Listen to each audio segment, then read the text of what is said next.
listening to the next 5 moves. Speaking of which, the next move for me is going to be remember the name of the book. Your next 5 moves. We are read through or listened to the introduction and chapter 1 of the first move. So I was, I guess a little bit left turn on us, and I think last time we were talking last week, I said, "Oh, we're doing kind of a family planning." I was thinking an estate planning, kind of building legacy and things like that, which would be very interesting or kind of apropos, being that we have some growing families in the group. So I figured that would be something that's also kind of a little bit interesting to me. Though as I was kind of going through all the books, I saw this one. I'm like, this one looks actually kind of interesting. Being that we're all, I think, also growing our businesses. So I thought this was something that was also kind of nice on point, and hopefully it will be interesting to everybody, and we'll get something out of the book. That is the goal. Read through the introduction, definitely interesting in regards to the planning. We definitely always put together, in my opinion, some plans to go forward, but I don't think we always do all these steps to kind of get there, which will all potentially help you maybe avoid pitfalls as you kind of go through it, as we kind of grow our own businesses. It's kind of interesting. Anybody have any thoughts on the initial introduction? I mean, I think there's a lot of conversations about some pretty heavy hitters in the economic world, as far as how they grow their businesses and what they have done, and how they're really, the chess masters, and kind of thinking very similar in that you will never succeed in business with just kind of thinking, okay, what am I doing next? Right? It's okay, what am I doing 10 moves from now, and how do I get there? What happens if all these things kind of happen in between? And whether you're going for playing chess, or whether you're doing a business, or whatever you're doing, it is never usually a straight path, and it is never the big leap, if you will, where you go from 0 to 100. It's, let's go 5 miles an hour at a time, 5 miles, 10 miles, 15. Oh, there's a car coming in front of us. Let's take a pause. Let's move forward. How do we do that, right? Or do we hit the gas and got to jump forward too quick? Or do we hit the brakes and slow down a little bit so we don't get hit by that oncoming car, and then we kind of go around and keep moving forward? Anybody have any thoughts or anything on that introduction? I love reading a book when you start thinking about who do you want to read this book. Like, I started thinking of my husband. I'm like, this would be a great book for him to read. And then my brother-in-law, and I just like almost immediately starting the book, I thought of several people that should pick up this book and start reading it, because it is very inspiring. And correct to your point, like, we have our real estate and lawyer businesses and accounting businesses, but it applies to a lot of people and in a lot of different industries, whether it's corporate world or entrepreneurship. And so, yeah, I started thinking a lot about who should read this book, and it really got me thinking. So good pick so far. Yes, I agree. I mean, I think that thinking 5 moves ahead, or whatever the right number is super important. And the names he started pulling out in the intro, and even in chapter 1, because he talked about a few people in chapter 1 as well. They were big names, and the only way to become a big name is to know what your next move is. And I don't remember if it was in the intro or the first chapter. He talks a little bit about how poker players will sacrifice cards and chips on the front end, learning the game and learning the movement of their opponents, so that on the back end they can kind of come in and they're always thinking ahead. And I just think it's so important, right? It's the way to the path. And he gives an example, I think in chapter 1, where he gets fired or quits, and he's like, well, shit, what's next? And I think if you always know what's next, it's easy. And I would say scouting taught us that, right? Always have plan A, B, and C. For sure. Yeah, no, definitely.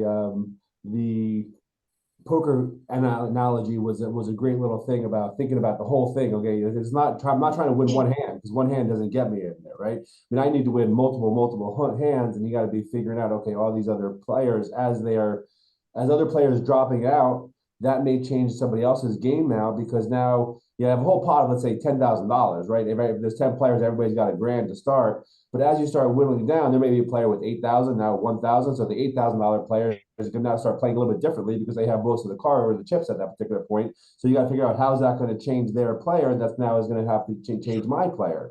So kind of thinking about that. Then even the conversations about how some of the players will sacrifice, whether it's chess or whether it's poker, to see how the other players react. And kind of same thing. I don't know if you ever heard the expression, I'm not a boxing fan. I do not box. I don't know much about boxing other than the expression of rope-a-dope, right? Which is, I think it was Muhammad Ali, I think was like, he would kind of play a hurt, if you will, or play slow and kind of and basically learn all the attacks of the player and kind of let that person almost wear themselves out. And then all of a sudden, it's like, now I know what this guy's going to do. Now I'm going to turn on my thing and kind of counteract every punch that he even does it, because now I've already learned how he's going to hit me, right? Wow. Kind of thing. So it's a very interesting way of learning your opponents and then be able to kind of circumvent and go around them. It was a nice little analogy on there, for sure. Definitely. The intro got me excited because he talks about, in this book, he's going to talk through or kind of teach us 7 things, almost like the objectives for the book. One of them is, how to differentiate yourself and communicate your unique value. The other is find investors, for high valuations and lucrative exits for your business.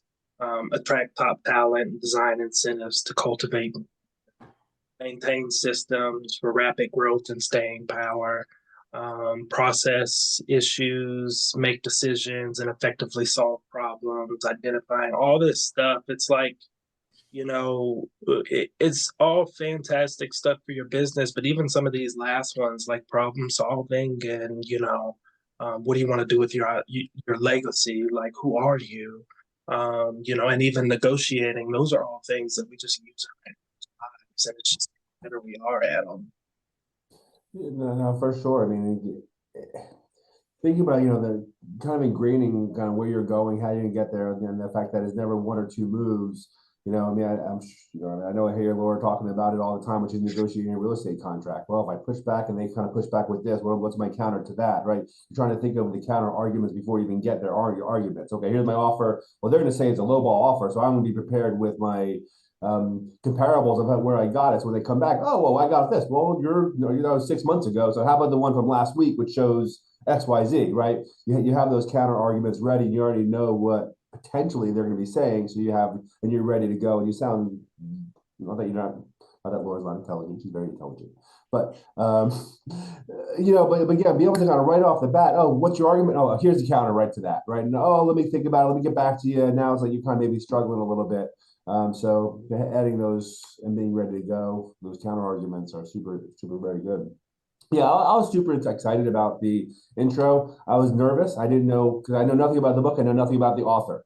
And I was seeing all these different types of books that are coming out there. And, what I ended up deciding was some of the topics I thought was a great thing for growing businesses that were really, all of us, I think, are kind of there. But there's 3,000 reviews, I think, and they all had, it was like a 5 stars. I'm like, okay. So some were like 300 reviews, some were, 1,000, 100, some didn't have all the 5 stars, a little bit shaded at the end. So I try to pick a book that seemed to be have lots of success stories or kind of successful comments behind it. So I kind of piggybacked on some of those prior reviews that I ended up picking up. But it's to me, the introduction definitely got me excited about the rest of the book, and really kind of, we're all entrepreneurs. It's easy to come up with a concept, but how to run it, really how to truly grow a business, it's hard. And there are some people that really don't mind speaking about it, but it is hard to learn. And it is definitely hard to find those people that will really sit down, which is great for us, because we have a group of 4 people, our book club here, as we maybe continue to grow, gives that, kind of those peer-to-peer of things. So I think it was really cool. And I'm excited about the book. Rolling on to anything on the introduction more? No? We're good? Okay. So obviously, so kind of moving on to the chapters, the introduction was just kind of, hey, here's kind of the overall concept. Here's kind of why I wanted to write this book. I think in the introduction, you notice like sometimes chess masters will be thinking 18, 25, 30 moves down the road. Obviously the intent of the book is, okay, we don't want to get too bogged down in how many moves can I get. So let's try and focus on, okay, a 10 move, I think, when you're looking forward, not get too much in the weeds on it. And that being said, he even breaks that even further down into 5 strategic moves that are then, I think, broken up within a little bit each different move. And so we kind of read through chapter 1 about mastering know yourself and who you want to be. Okay, I think it's a great thing to start with. I mean, how are you going to go somewhere if you don't know where you're trying to get to, right? I mean, you'll be spinning around in circles, and so without that ultimate kind of what's my overall objective? Okay, now let's figure out how to get there. So I'm going to, thinking about on the business side, I guess, looking at that, this could be applied to a variety of different things, whether it's business, personal, or whatever. I guess I did think about it. The first thing that popped in my head was more of a business side and financial aspect of my business and the firm of where I want to be. Definitely some people on the call here who know where 5 years ago where I want to be. The conversation in the book, making 400 grand, no issue, whatever. That's perfectly fine for whatever that one group. And it's like, well, that's nothing. I need more than that, right? A couple of years ago, that I was complacent. I was like, you know what? I'm happy with making not so much paycheck to paycheck. I want to have a little bit of cushion. I want to enjoy life. I want to do things, but I wasn't really sure if I really wanted to go, and I was very nonchalant about it. So now, as I've gone, me personally, as I've gone through it, and what do I want to do? I want to build a firm that's going to create a legacy for people. I want to have something that's going to have a number of different employees, different hierarchies of employees, that is going to sustain not only my situation, because I think I am kind of growing a nice business that has a nice vision and philosophy as far as helping out my clients, but I want to also now make that more something of a permanent nature that, maybe people want to, hopefully people will continue my vision and grow it, whether it's my kids, which I don't think any of our kids, you got 6 of them, are over 6 that want to help with the firm here, but it is what it is. So I will have adopted children, i.e. my newly graduated law students and things like that, and give them the leg up because nobody else seems to want it in the family. But that being said, I want to create something like that that's going to create one economic benefit for me today, as well as economic benefit for everybody else that's kind of going on after the future. So, what does that mean economically? I guess in theory, a 9-figure, 6, 7, 8, to 10 million plus, 20 million. So is that 9 figures or is that 8 figures? I want to do basically, so for my answer, as far as what I want to do, what I want to be in the future, I want to grow into a legacy firm that is going to survive my death, which unfortunately will come eventually. I don't want to say by retirement, because I don't ever want to retire. I like what I do. I want to have that business that's going to go and create stuff. I'm always going to be around and give at least verbal conversations, my own experience, my own advice to the firm. So I never want to go anywhere. So eventually I will die and then I have to stop. So that is my vision for myself and for the firm. Anybody else want to step in and say, hey, here's where I want to be? Yeah, so I feel like I kind of relate to, how you started. Essentially, you were kind of mentioning, starting off, you didn't know exactly what you wanted to do. But as you kind of got older, you kind of started to kind of carve that path out for yourself. Definitely relate to that as well. Starting off in my career, I think I was more just like, give me something to do, newly out of college, trying to make some money, trying to be good at something, but now it's more about, kind of like you said, building a legacy, having something that, can be passed down, having something that can benefit current generations, future generations, just having more, but in a positive aspect. So he talks about in this in this chapter, a little bit about, planning your vision obviously can be a little difficult in some cases, but, you always really have to have that vision, which is where he kind of goes into 5 steps ahead, right? You're already thinking 5 steps ahead. You have a vision of what you're working toward. You're walking towards it. Everybody else is looking at you. Yeah, don't fall off the edge of that mountain right there. it's like, yeah, no, I know. You know, so yeah, it's kind of my thoughts on a little bit about my vision. So Maybe it's at the end of the chapter. You'll probably get to it a little bit too. But thinking about your mentors and whether you know them or don't know them, and people that you want to be, where he referenced like Oprah Winfrey, if you're into media and so on. And so definitely it got me thinking of like, well, who's my dream person that I'd like to be when I grew up? And forgive me for saying, but Donald Trump crossed my mind because he's such a real estate mogul. He doesn't necessarily have his real estate license, but he owns a lot of land, a lot of properties. And it's like, gosh, that's who I want to be. I want to have so many things or so much property that you can just be making money off of all day long. And it's kind of funny. I seen a meme or like a TikTok video or something today also that said, this is why I bought this $100,000 piece of vacant land. It was to pave it. And now I put parking spots on it and make $400,000 a month just from this investment. It's like, yes, okay, that reassured me of what I want to do and how I want to get my extra money. And so that I think that's my big goal, and who I want to be is somebody who owns a lot of good investments. So as I was reading it, like he kind of went through like the steps of getting clear, like be clear about who you want. Don't let life get in the way when you're creating these visions. And I revert to Scouts a lot, obviously, because it was a big part of my life. But in Wood Badge, we talk about writing visions and knowing who you are. And a vision is always a picture of future success. And if you can see the future success, coming up with a roadmap to get there is actually easier. And so I'm just excited that we're talking about, get clear about who you want to be. I think that's an important step in getting to whatever goal it is that you want to be achieving or getting to.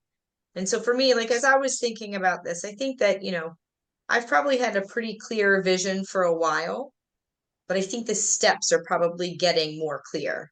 Like, I think I've known where I wanted to be. And as I read this book, I think what I'm working on is more the path, the 5 steps to actually getting there. Because, knowing that I wanted a legacy, knowing that I want a business and I want to be somebody who changes the world. We were watching a Dynasty last night, I think is the name of it. Isn't that Dynasty something? I don't know. It's a remake of some Dynasty. soap opera. Dynasty. Yeah. They're both probably Dynasty was a show young, from the, but anyway. the 70s and 80s, or 80s, I think, and it was kind of the big nighttime soap opera. Yes, well, they've remade it on Netflix, and we watch it and we like it. One of the heiress, one of the daughters, was talking about last night how she doesn't just want to be a CEO. She doesn't just want to be, owner of all these things. That when she goes, she wants there to be a legacy left behind that changes something for the better.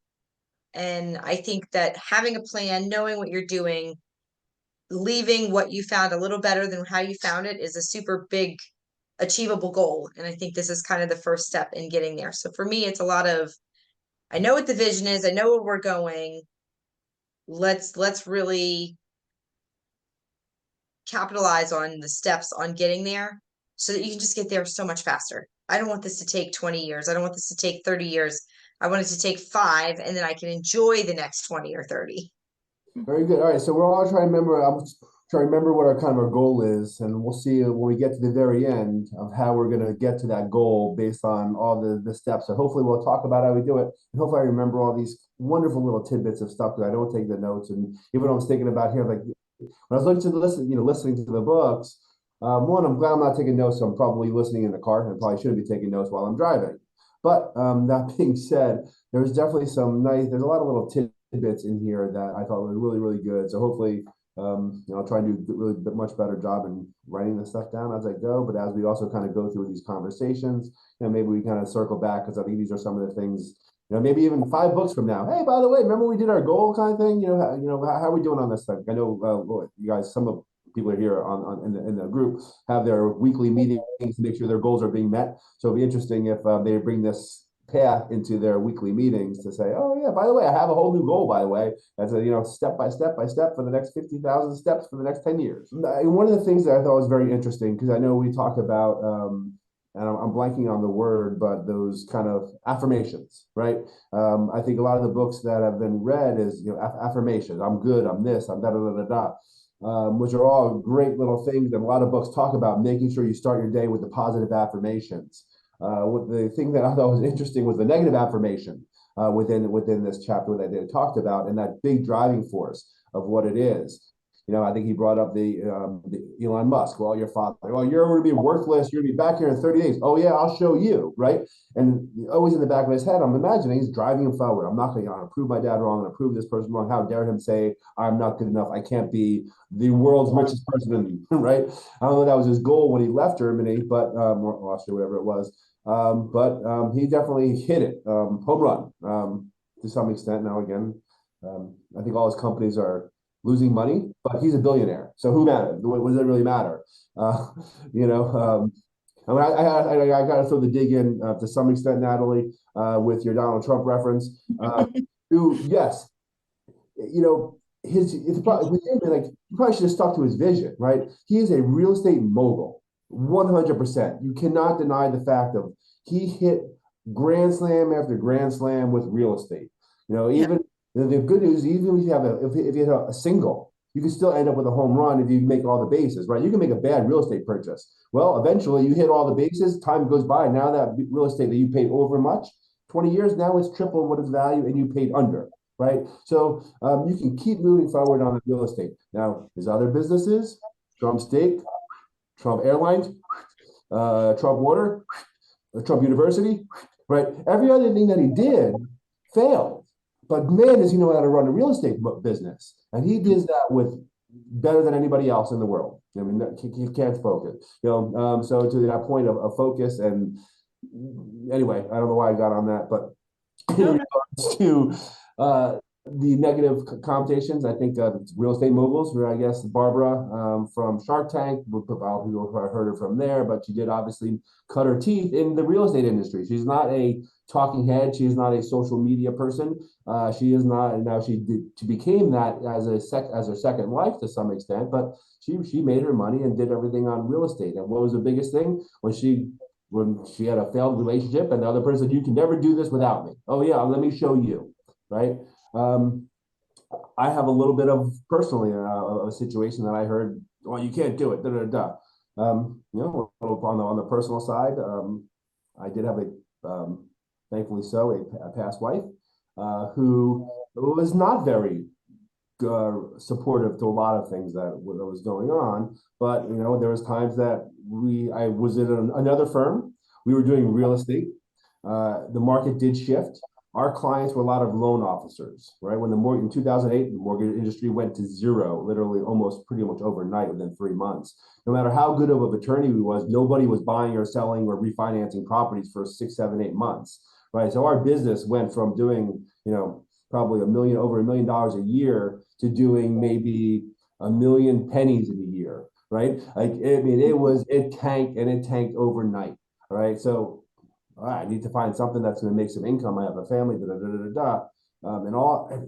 never good. You need to find a job. You can't start your own business. You can't start you're not good enough. Just find a job and let somebody pay you. No, and it was became a thing like, I'm not going to give this up. This is something I can do. I know it. I wish you would have my back, but so be it. I'm going to keep pushing forward. I'm going to keep pushing forward. And, 15 years later, I have a successful law firm practice that I'm making and doing more economically than I could have ever done potentially on my own or trying to do something like that. And so that definitely kind of kept kicking me in the ass. I'm not doing it. So that was kind of a negative thing that kind of pushed me forward a little bit to that. Does anybody else have one of those negatives that has kind of a driving force? Yeah, I definitely have a negative. Mine was not while we were married, but it was an ex as well. And it was like, go get a job, just go get a job. You're never going to do this. You're never going to do this. And it's funny because when I wouldn't go get a job, it wasn't because I didn't think I could work for somebody else, but my vision was different. My vision at that moment was, I have 2 children to raise and I want to be there. I want to raise them. I don't want a nanny to raise them. I don't want a daycare to raise them. And I knew the reality was I couldn't really afford daycare. So not only would somebody else be raising them, I would be working for someone else to raise them. And that would be the only thing it was paying for. It wasn't like my income was in a position in those first few years, right? I could have changed it, right? It didn't have to stay there, but so I think that that negative drive is a good thing. I maybe disagree with him. I'm not going to do my affirmations and scream my ex-husband's name in the bathroom every morning as I'm taking my shower, but I do agree. I think that that drive, that negative, that I'm going to show you. And I know a few people. There was a woman who I always kind of looked up to as a young adult because she came from a really bad home life. Mom and dad were drug addicts. I don't think they were ever married. Dad bailed at an early age. She was taking care of herself on welfare at an early age, and she put herself through college and did all of these things, and no one, including her husband, made her vision change. I mean, this man proposed to her, like the man she married, he proposed to her probably 15 times. He wanted to marry her so bad. And she kept saying no. That was not, she didn't want to get married right then and there. One day out of the blue, she called him. She said, okay, I'm ready to get married. The wedding's on this date. Your tux is at this store. If you want to be there, show up. Wow. And she never let anybody, even the person she loved, change that vision. And she was always 2 or 3 steps ahead. And her biggest motivator was the drive from her childhood. For sure. And by the way, I'm not saying positive affirmations are don't do them. Please, that was not my intention. I like them too. You got to feel good about yourself. And so my comment of, negative is really good. Does not mean that positive is not better or also just as good. So anyway, please keep on the positives. Well, and you brought up the real estate shark and how, it was what he said about her, how he's like, oh, you had a bad daddy relationship. I love it. Or, oh, you didn't have a dad at all. Even better. And it was amazing how like having that pain in your past really fired and fueled people in the future. And it was interesting what he said about Michael Jordan too, about how when he accepted his award and most of his speech was about the haters that he had to overcome, and they were so inspiring. And his own father said that just if you want Jordan to do something, tell him he can't do it. And, and that would probably work for all of us. For sure. Yeah, it's funny when the story was even when inducted to the Hall of Fame, he's like, I'm bringing everybody back that said I'm not good enough. They're gonna put him in the front row. He's like, Yeah, so I have, I guess, a rather silly story. When I was in high school, about midway through high school, I decided I wanted to be in like the school play. And so I always did music. I always did music like since I was like young, but I never sang. And so I tried. Oh man, and I had like people back to back just telling me like, "Oh my God, you're such a good musician." Singing thing ain't working out though. My mom said it. And so like 2 years later, like a whole bunch of people were coming back up to me and saying, "Oh my God, like I'm glad you didn't listen to me. Like you got really good over that period of time." But it was just like that whole mentality of, I wanted to prove you had to have talent. Wrong. But that's kind of what motivated me to kind of overcome it. So thanks for everybody's patience too as I picked the book. Obviously it's not Tuesday, I think it was Saturday by the time I let everybody know. So we did kind of pick out kind of a shorter, if you will. I wasn't really sure how much time everybody was wanting or not based on that. But kind of looking, moving forward, I would say, then we'll kind of circle back. Finish, do chapters 2, 3 of move 1, and then chapter 1 of move 4, which is actually chapter 4. So chapters 2, 3, and 4. That's probably the easiest way to say it. It's getting confusing. Is everybody reading, doing audibles, or some people actually reading books? Everybody's on Audible now? Audible. All right, so we don't have to worry about what's actually in the written book. All right, so good.